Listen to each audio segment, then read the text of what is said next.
亲爱的小朋友，平安！我们已经连续好几个礼拜在线上做礼拜了，你是不是时间一到就在线上等着呢？在这里提醒你哦，记得礼拜开始提早5分钟，打开你的电脑或者是你的手机，安静心，在电脑前面等待礼拜的开始。这几个礼拜你是不是都有在家读圣经跟祷告呢？还记不记得我们儿童主日学1、2、3呢？记得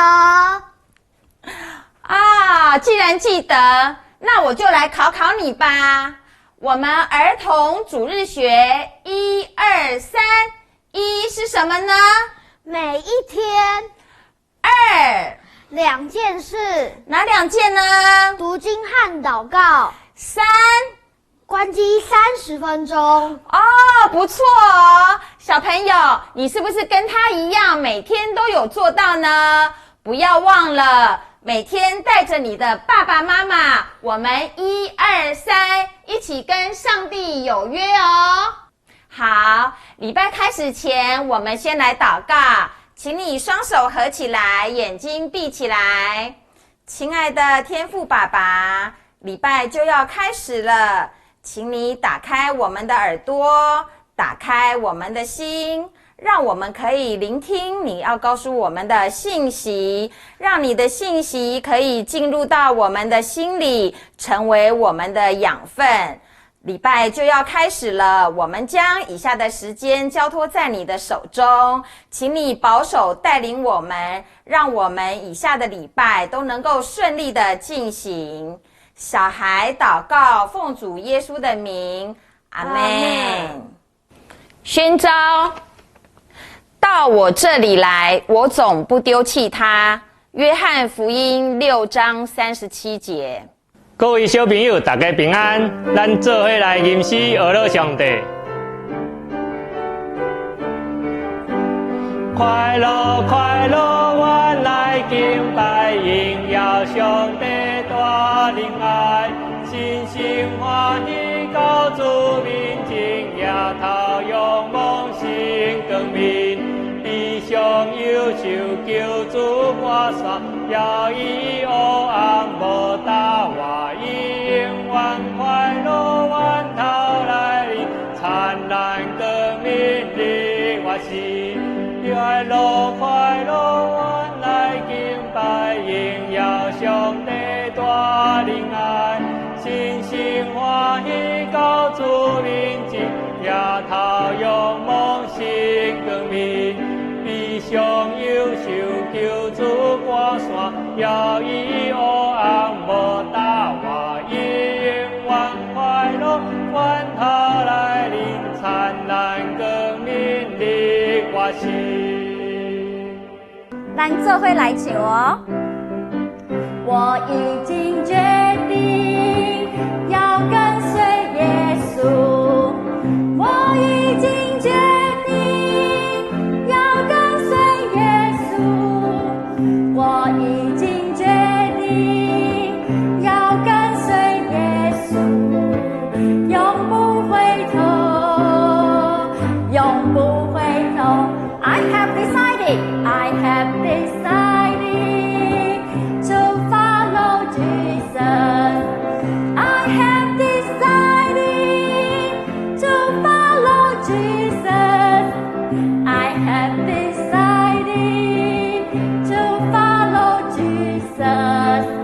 No turning back, no turning back. 十架在前头，十架在前头，世界在背后，世界在前头，世界在背后，世界在前头，世界在背后，永不回头，永不回头。The course behind me, the course before me, the word behind me, the course before me, the word before me, behind me, the course before me, the word behind me.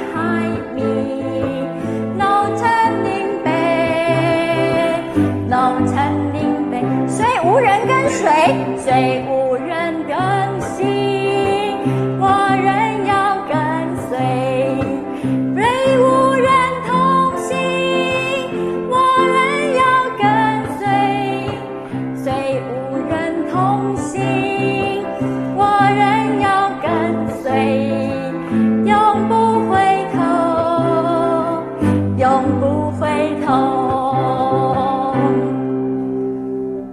小朋友平安，我们要来敬拜神咯。我要歌唱，要大声地歌唱，我要欢呼，要扬声地欢呼，我要欢喜地跳舞，为他而跳舞，我要赞美，还要扬声赞美，我要歌唱，要大声地歌唱，要大声一点哦，我要欢呼，要扬声地欢呼，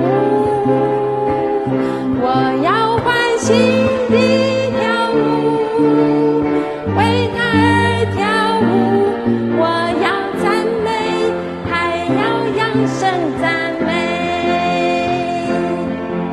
他赐下应许，要扩张我的境界，因此他能力，我必站立。他赐下应许，要坚固我的信心，我必不惊慌，必不害怕。他赐下应许，要扩张我的境界，因他赐能力，我必站立。他赐下应许，要坚固我的信心，我必不惊慌，必不害怕。我要歌唱，声地歌唱，大声一点哦！我要欢呼，要扬声地欢呼，我要欢喜地跳舞，为他而跳舞，我要赞美，还要扬声赞美，我要赞美，还要扬声赞美，我要赞美，还要扬声赞美。亲爱的孩子，你这个礼拜有没有传福音或是报好的消息给你的同学呢？要学习像门徒一样，当耶稣呼召他们来跟随耶稣的时候，他们总是愿意放下所有的来跟随耶稣。我们成为门徒的时候，如果耶稣呼召你，你愿不愿意举起你的双手说：主，我在这里，请使用我。高举双手赞美你，我主，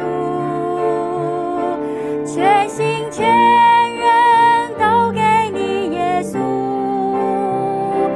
一生一意活出荣耀的呼召，勇敢地向着标杆直跑，跟随耶稣，跟随耶稣，爱我的主，我爱你，耶稣，跟随耶稣，爱我的主，我爱你，耶稣，将自己献上，将自己献上，当作活祭。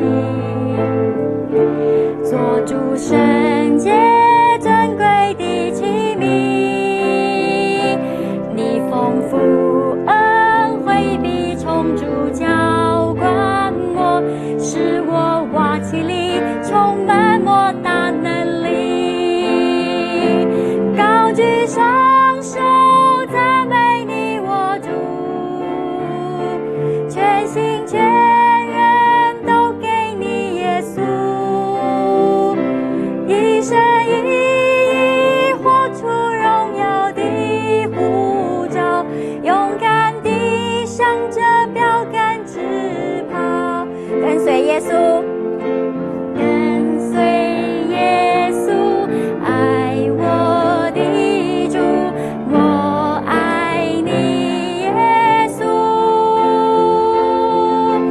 跟随耶稣，爱我的主，我爱你，耶稣。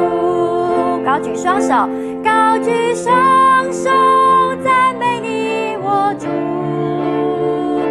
全心全人都给你，耶稣。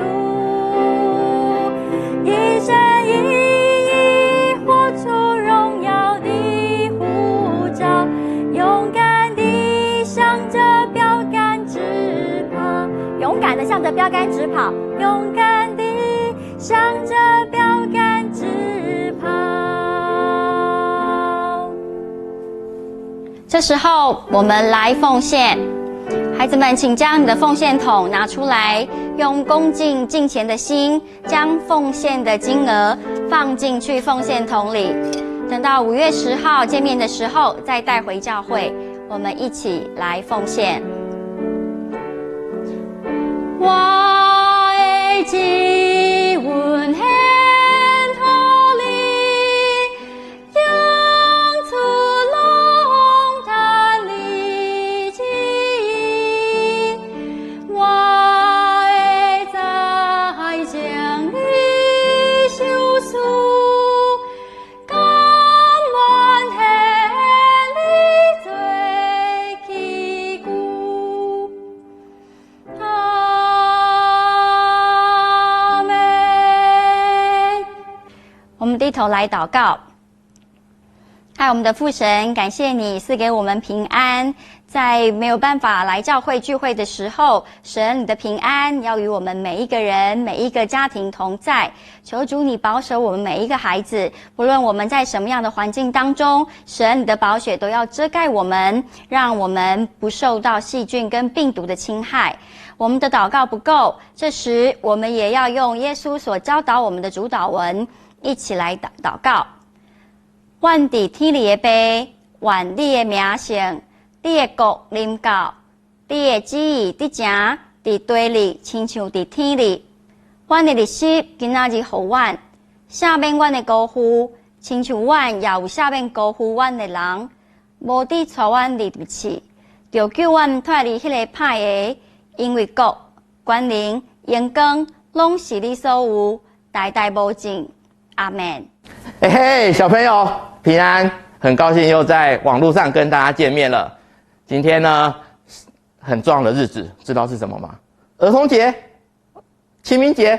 不是，都过了。今天很重要的一个日子，今天是棕树主日。知道棕树主日是什么吗？就是耶稣受难周的开始。因为耶稣在这个礼拜开始，他会经历被出卖、被审判，最后被钉在十字架。可是当他进城的时候，哇，所有的城的百姓都觉得，哇，这是我们的救世主，他要来救我们了。大家拿着棕树枝欢迎他，把衣服脱下来铺在地上，让耶稣骑着驴经过。可是我们在经过这一个礼拜之后，我们就看到耶稣他为我们的罪死在十字架上。所以小朋友，这个礼拜是我们的受难周，希望我们在这个礼拜当中要时时刻刻去提醒自己耶稣对我们的救恩。好，那我们今天呢要来学习的是第5个门徒的故事——腓力。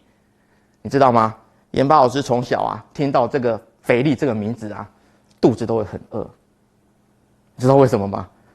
因为啊，每次我只要听到腓力，我都会想到菲力牛排。知道什么是菲力牛排吗？哦，那个肉非常的软嫩，加一点海盐切下去，哦，说着说着我肚子又饿了啊！抱歉，等一下会被骂说严巴老师又不正经。今天要讲的不是菲力牛排哦，今天要讲的是门徒腓力二生肥。腓力这个名字呢，它在希腊文的意思是真理的战士，真理的战士。我们今天就来看看这位真理的战士，他在跟随耶稣的过程当中有什么事情是我们可以学习的。在我们学习的开始，我们先同心祷告。亲爱的上帝，谢谢你让我们再一次透过网络一起在你面前唏嘘敬拜。主啊，求你洁净我们的心，让我们用谦卑、用诚实在你的心在你面前敬拜你。主啊，求你圣别以下的时间，安静我们的心，将你的话放在我们的心中，让我们因着有你的信息而对我们有所帮助。孩子这样祷告，靠主耶稣基督的名求，阿们。好了，在我们今天信息之前呢，我们要现在一起看今天我们要学习的经文有哪边。第一个地方呢是记载在约翰福音1章43到46节，这样记载：耶稣想要往加利利去，遇见腓利，就对他说：“来跟从我吧。”这腓利是伯赛大人，跟安德烈、彼得同城，就是住在同一个城里面。腓利找的拿但业对他说：“摩西在律法上所写的和众先知所记的那一位，我们遇见了。”就是约瑟的儿子拿撒勒人耶稣。拿但业对他说：“拿撒勒能出什么好的吗？”腓利说：“你来看。”还有另外一个地方记载在约翰福音12章20到22节。逾越节前6日，耶稣来到伯大尼，就是他叫拉撒路从死里复活之处。那时上来过节礼拜的人中有几个希腊人，他们来见加利利伯赛大的腓利，求他说：“先生，我们愿意见耶稣。”腓利去告诉安德烈，安德烈同腓利去告诉耶稣。然后接下来我们要看今天的金句是什么。我们今天的金句也是非常的短，希望每个小朋友都能把它记在。今天的金句是记载在约翰福音6章37节：“到我这里来的，我总不丢弃他。到我这里来的，我总不丢弃他。”所以我们从今天的金句，我们要开始学习腓利他到耶稣的面前来跟随耶稣，他会有怎么样的改变，有怎么样的成长。像我刚刚说的，腓利呢，他的名字在希腊文是真理战士。真理，什么是真理？我们来看看。而且呢，他是一个对于真理非常的认识很深的一个人。他在很多事情上呢，他会先用真理、用理性去判断。简单举一个例子来说，如果你今天有一瓶养乐多，然后呢，你想喝，可是我也想喝，你觉得够吗？是不是不够？啊？什么？你说你会分半瓶给我？哇，那你很棒，你是一个懂得分享的孩子。那我再举刚刚一个例子，如果你今天肚子很饿，妈，我肚子好饿，你的饭煮好了没？结果呢，等了半天，妈妈说好了，结果妈妈端出一碗饭，你知道那个碗里面有几颗白饭吗？只有1、2、3、4、5，只有5颗白饭。你觉得你吃得饱吗？你是不是马上你就会判断，就说啊，妈妈这样我一定吃不饱的啊，对不对？这就是当我们遇到一件事情的时候，我们理性马上就会去判断这件事情是对还是不对。那这样的个性好还是不好？我们等一下就会去讨论到，会去学习。第二个特点呢，腓利呢，他是一个很留心先知预言的人。他跟彼得、安德烈，他同样住在同一个城里面。有一天呢，耶稣在路上遇到了腓利，就跟他说：“来跟从我吧。”腓利听到之后，他说：“他之前有念过摩西的律法书，然后呢，还有很多先知都有讲说会有一位弥赛亚要来。”哇，那个时候腓利就说：“对，这一位就是要来的弥赛亚，我要跟随他。”腓利二话不说，就马上就跟随了耶稣。而且呢，一个假贺道小伯，他还去找他的好朋友，你知道是谁吗？拿但业。他还去找他拿但业，拿但业走，我遇到了一位摩西律法书里面讲的弥赛亚，我们一起去跟随他。哇，所以腓利呢，因为他对于真理他有非常的了解，所以当他遇到耶稣的时候，他就知道这一位是他可以跟随的。在这一段的故事里面呢，联巴老师对你们有一个很重要的提醒，就是你看，当腓利他要去跟随耶稣的时候，他不是很盲从的，他不是说人家叫我就去，而是因为什么？他对于真理他了解了。所以小朋友，或许我们有时候在学校的时候呢，会有一些同学说：“严爸，我们去做什么事情？我们去欺负那位小朋友好不好？这个时候人家叫我们，我们就跟着去吗？不对哦，我们是不是应该要对这件事情有所了解？这是对的事情吗？对的事情我们再去做，不对的事情我们就千万不要去做。就像腓利他的个性，他对事情，他对真理有所了解，所以他才知道说耶稣是可以跟随的。所以这个腓利的优点我们要去学习到。然后呢，接下来我们要看看腓利他有什么软弱的地方。在圣经约翰福音里面有记载到五饼二鱼这个故事，我想这个故事大家都非常非常的熟悉。在那个故事里面呢，耶稣说：“哇，看天色已晚了，哇！而且这么多人，圣经记载是5000人，而且在那个时候5000人通常只算男生而已哦。所以如果加女生加小朋友，你就知道那有多少人在听耶稣说故事。他就问腓利，他就故意哦，耶稣他知道腓利的软弱，所以呢，他就问腓利说：“腓利啊，这么多人，那我们要怎么让这些人吃饭啊？天这么晚了，他们肚子饿了吧？总该要给他们吃点东西吧？”可是呢，腓利那个时候，他用理性判断，他马上就回答说：“耶稣啊，可是我们身上凑一凑只有200块银子，我们把这些钱呢，全部都拿去买饼干、买饼来吃，分下去，哎呀，每一个人大概也只能吃1小块而已啊，这个一定是不够的啊。”小朋友，你觉得腓利这样子回答耶稣，对还是不对？在理性上来讲，我觉得腓利的回答并没有错哦。他的钱就真的是只有那么多，能买的饼就是这么多，这么多人一定是吃不饱的，所以腓利他的理性判断是没有错的。但是呢，耶稣为什么要特别试验他？耶稣为什么要特别去问他这个问题？因为呢，他要透过这个神迹告诉腓利说：虽然你的回答，你所想的，你分析的是没错的，可是你忘了，主耶稣我是可以让水变成酒，我是大有能力的人，所以你对我是不是更要有一点信心？小朋友，从这个故事我们可以学习到的是什么？就是当我们常常遇到一些困难的时候，我们可能在理性上面判断说：“哎呀，这个事情真的好难哦，这是真的，我一定做不来的。”可是耶稣透过这个神迹，他告诉腓利说：“其实有主耶稣可以依靠，你对主耶稣，你对我要有信心。”小朋友，这是不只是对腓利的一个提醒，对我们都是一个很重要的学习。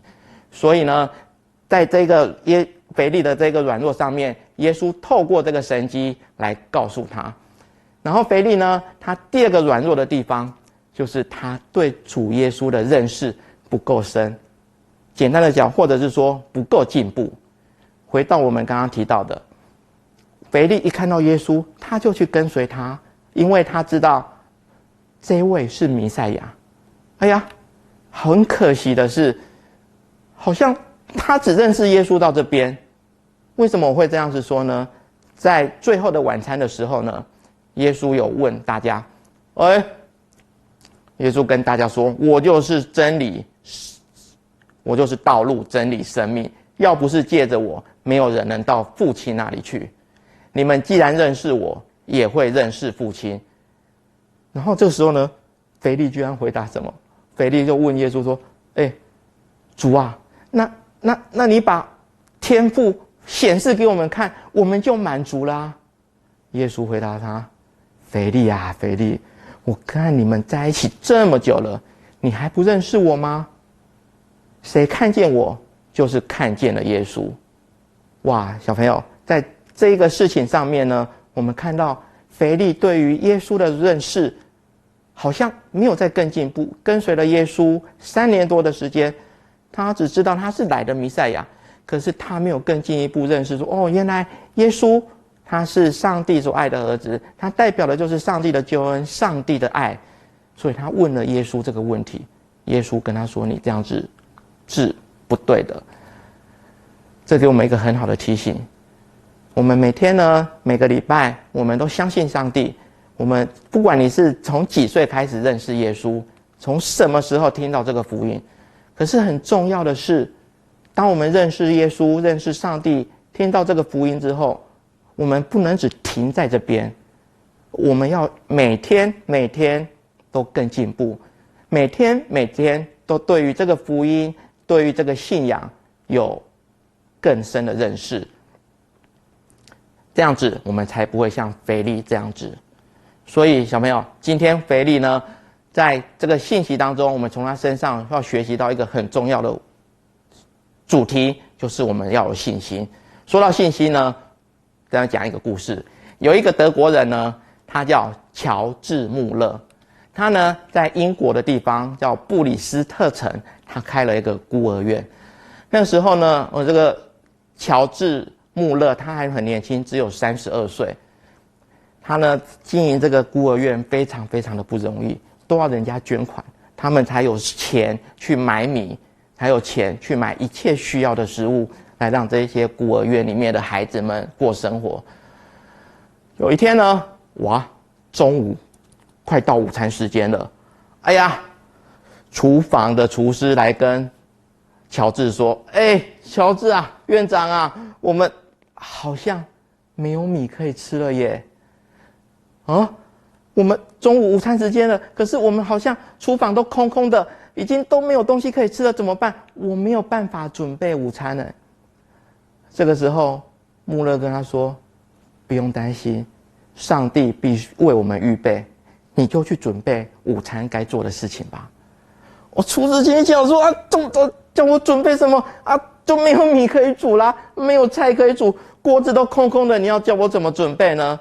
然后他就说：“好吧，那我就只好把小朋友用吃饭的餐具先摆一摆。”过了10分钟之后，他又来问说：“院长啊，我能准备都准备好了，可是还是没有。”院长回答他说：“没关系，预备心等着吧。”很神奇的是，乔治·穆勒他的信心，他不知道他就是从神而来的信心，他相信上帝一定会为他预备。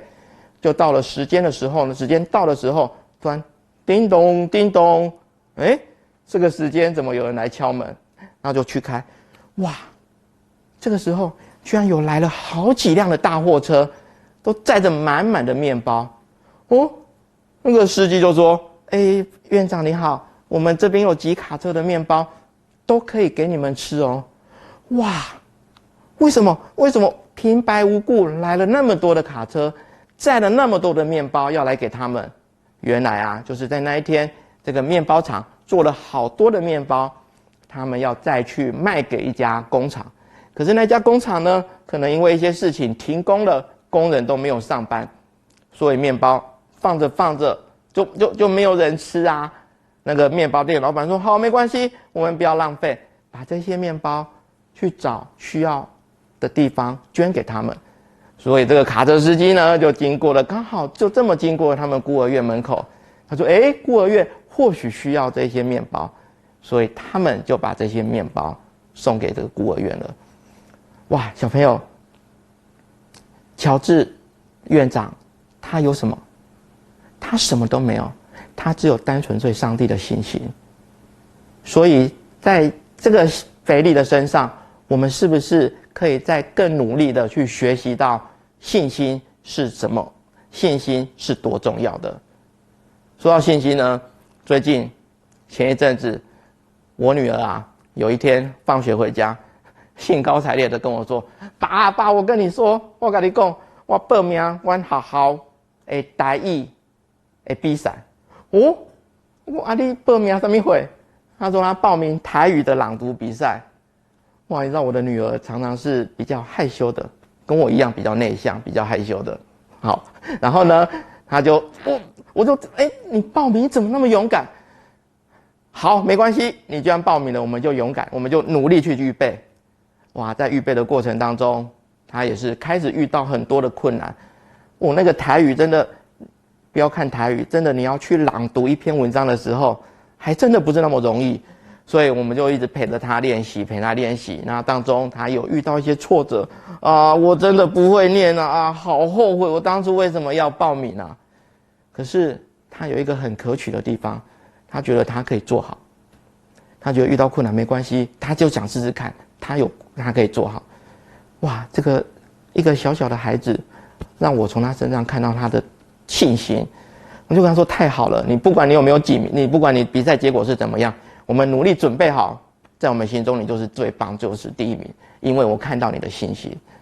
感谢主，在很努力的过程当中，他后来得了一个还可以的名次，一个佳作。所以从他身上，我也再一次学习到信心。所以小朋友，今天腓力的故事虽然不长，可是我们要再一次很重要的提醒我们自己，我们要从他身上学习信心。遇到困难的事情，可能你当下会觉得啊，我一定做不来的，叫我去参加什么比赛，我一定没办法的。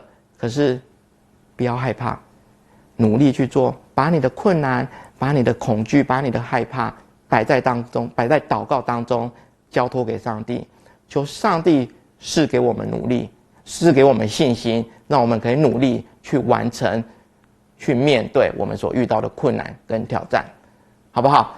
最后呢，一样在信息完了之后，有2个问题，希望等一下可以跟你的家人一起去讨论。第一个问题呢，就是从约翰福音14章8到9节的经文当中，我们看到腓力对耶稣的认识是否够深。从这件事情上面呢，给了我们什么提醒？这件事情就是我们刚刚提到最后晚餐那个时候，他回答耶稣的话。去想一想，他的对耶稣的认识够不够深？那对我们有怎么样的提醒？这是第一个问题。第二个问题呢，就更简单了，就是透过5饼2鱼的故事，这个神迹里面，腓力和我们可以学习到什么东西，好不好？等一下结束之后呢，一样可以跟你的家人一起讨论，一起分享。希望今天的信息对你、对我们都有所帮助。让我们一起在信仰当中，一起更努力，一起对着上帝的信心去追求更深的对福音的认识。最后，我们一起来祷告。亲爱的耶稣，谢谢你，让我们透过腓力的故事，我们学习到，我们要单单仰望你，我们要祈求从你而来的信心，让我们在学校、在家庭，我们可能遇到一些困难，遇到一些挑战，我们可能会害怕，我们可能会恐惧，但是主啊，求你的圣灵、这个信心，在我们的生命当中陪伴我们，告诉我们，你必与我们同在。我们将这样每一个孩子都交托在你手中，求你让他们生命当中，不管在何时何地，都能感受到从你而来的信心。我们这样祷告，都是靠主耶稣基督的名求，阿们。好了，今天的信息讲完了，下礼拜还有下一个门徒的故事，记得10点要记得预备好你的心，准时做礼拜。拜拜。大家平安，咱今做伙来读咱这礼拜的金句。约翰福音第6章37节：就近我的人，我决断无去杀伊；就近我的人，我决断无去杀伊。大家平安，咱要做伙来学习诗篇100篇。全地着耶和华出欢喜的声，全地着耶和华出欢喜的声。恁着欢喜的心，服侍耶和华。恁着欢喜的心，服侍耶和华。唱歌来到伊的面前，唱歌来到伊的面前。恁着知耶和华是上帝，恁着知耶和华是上帝。咱是伊创造的，咱是伊创造的，咱也是伊的。咱也是伊的，咱是伊的百姓，咱是伊的百姓，也是伊草场的羊，也是伊草场的羊。着用感谢入伊的门，着用感谢入伊的门，用娱乐入伊的院，用娱乐入伊的院。着感谢伊娱乐伊的名，着就感谢伊，学了伊的名。因为耶和华是好，因为耶和华是好，伊的慈爱到永远，伊的慈爱到永远，伊的信实到万世代。伊的信实到万世代。好，咱要对头到尾完整来念一摆。全地着向耶和华出欢喜的声，恁着欢喜的心服侍耶和华，唱歌来到伊的面前。恁着知耶和华是上帝，咱是伊创造的，咱也是伊的，咱是伊的百姓，也是伊草场的羊。着用感谢入伊的门，用学乐入伊的院，着感谢伊，学乐伊的名。因为耶和华是好，伊的慈爱到永远，伊的信实到万世代。亲爱的小朋友平安！听了今天斐利的故事，我们知道斐利是一个愿意把人带到耶稣面前的门徒哦。小朋友，你们今天学到了什么呢？我们一起来看今天的要讨论的题目。约翰福音14章8到9节的经文中，可知斐利对耶稣的认识是否够深？对此，给了我们什么提醒？第二，透过五饼二鱼的神迹，要斐利和我们学习什么事呢？小朋友，我们学习的不一定都一样哦，赶快跟爸爸妈妈一起讨论今天的题目哦，并且把你们在敬拜的生活画面分享在班级群组上哦。对了，欣欣老师，你说要跟我分享感动的事情是什么呢？对呀，每一周呢，小朋友在群组的分享都让我好感动，不论是敬拜的画面，或者是他们读经的心得，都让我觉得哇，我们的小朋友不论有没有来教会，都不停止做礼拜，这让我真的是为孩子献上感谢。所以小朋友，这礼拜老师一样期待你们的回应哦。好，那我们现在就一起来做结束的祷告。亲爱的天父，谢谢你，谢谢你在现在的环境，你依然保守我们每一个家庭，为我们预备主日的时间。主啊，我们知道这疫情拦阻了许多本来方便的事，但我们也因为这疫情看见你在整个台湾这片土地上的怜悯。主啊，谢谢你扩张我们的视野，谢谢你不论在看得见或看不见的地方都与我们同在，也求主继续施恩怜悯在我们软弱的人身上，更保护每个孩子在学校的平安。祷告感谢是奉主耶稣基督的名求，阿们。